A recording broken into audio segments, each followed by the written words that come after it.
सभी को राम राम भाई। सोशल मीडिया में सामाजिक बात कम होती है, जातिवाद की बात ज़्यादा होती है, क्योंकि जातिवाद से सबसे ज़्यादा फायदा नेताओं को है। फूट डालो, राज करो। श्री राम ने सबरी के झूठे बेर खा के प्रेम का संदेश दिया और केवट के पैर धो के एक प्रेम का संदेश दिया, इंसानियत का संदेश दिया।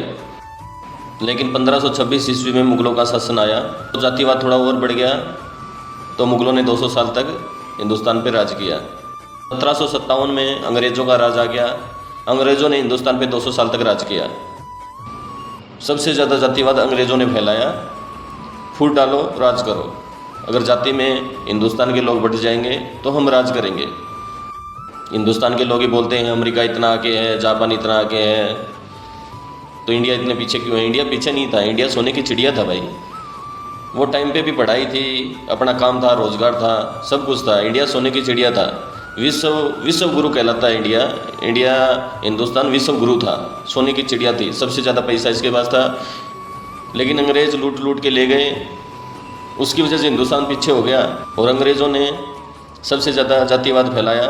फूट डालो, राज करो, क्योंकि जातिवाद फैलेगा तो सब अलग अलग हो जाएंगे और अंग्रेज़ राज करेंगे। और अंग्रेज़ों ने राज किया, अभी भी वही हो रहा है।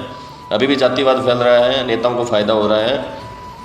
जो नेता आपकी वोट की कदर करे, जो नेता देश और समाज की कदर करे, वो नेता होता है। लेकिन नेता भी अभी जातिवाद फैला रहे हैं, क्योंकि फूट डालो, राज करो, फूट डालेंगे तो वोट मिलेगा। जाति की राजनीति हो रही है, क्योंकि जाति की राजनीति होगी तभी नेताओं को वोट मिलेगा। गरीब जनता रहेगी तभी नेताओं को वोट मिलेगा। किसानों की बात कोई नहीं करता है। अगर किसान अमीर हो जाएगा तो नेताओं को वोट नहीं मिलेगा। अगर जनता अमीर हो जाएगी तो नेताओं की जय जयकार कौन करेगा? इनको मालाएं कौन पहनाएगा? यही तो चाहते हैं नेता कि जनता गरीब रहे।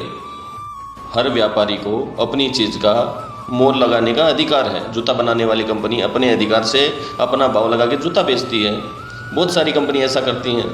तो इन किसान को भी अपनी फसल का अपना भाव लेना चाहिए, लेकिन नेता ये सब करने नहीं देते हैं। किसान अपनी फसल का अपना भाव लगाए, जिसको लेना है वो लो, जिसको नहीं लेना है वो मत लो। भाई मेरा गेहूँ है, मैं जो भाव में बेचूंगा वो भाव में बेचूंगा, तो गरीबी खत्म हो जाएगी, किसान आगे बढ़ेगा। लेकिन ये सरकार चाहती नहीं है। अगर किसान अमीर हो जाएगा तो नेताओं को वोट कौन देगा? नेता को माला कौन पहनाएगा? नेताओं की जय जयकार कौन करेगा? एक दूसरे को गालियां दे रहे हैं, एक दूसरे को समझा रहे हैं। अंग्रेज़ों के टाइम जातिवाद बढ़ा 20%, 30%, लेकिन सबसे ज़्यादा जातिवाद अभी फैल रहा है सोशल मीडिया पे। हमारी सबसे बड़ी कमजोरी है कि हम पार्टी को समर्थक देते हैं। हमें पार्टी को समर्थक नहीं देना है, हमें प्रत्याशी को समर्थक देना है, जो देश के बारे में सोचे, समाज के बारे में सोचे, जो चरित्रवान हो, जो अपने वोट की कदर करे, उस प्रत्याशी को चुनना है। हमें पार्टी को नहीं चुनना है। नेता थे श्री लाल बहादुर शास्त्री जी। लाल बहादुर शास्त्री जी ने जब शपथ ग्रहण की थी तब उनकी धोती फटी हुई थी। उनके पास 2 ही धोती और 2 ही कुर्ते थे। लाल बहादुर शास्त्री जी की पत्नी ने कहा था कि प्रधानमंत्री बन गए, अब तुम नई धोती ले लो। तो लाल बहादुर शास्त्री जी ने कहा था, भारत के किसान जब तक फटी हुई धोती पहन रहे हैं तब तक मेरा धोती पहनने का अधिकार नहीं है। ऐसे ईमानदार प्रधानमंत्री जब घुसे सिस्टम में, तो सिस्टम ने उनको बर्दाश्त नहीं किया, फेंक दिया, मार डाला।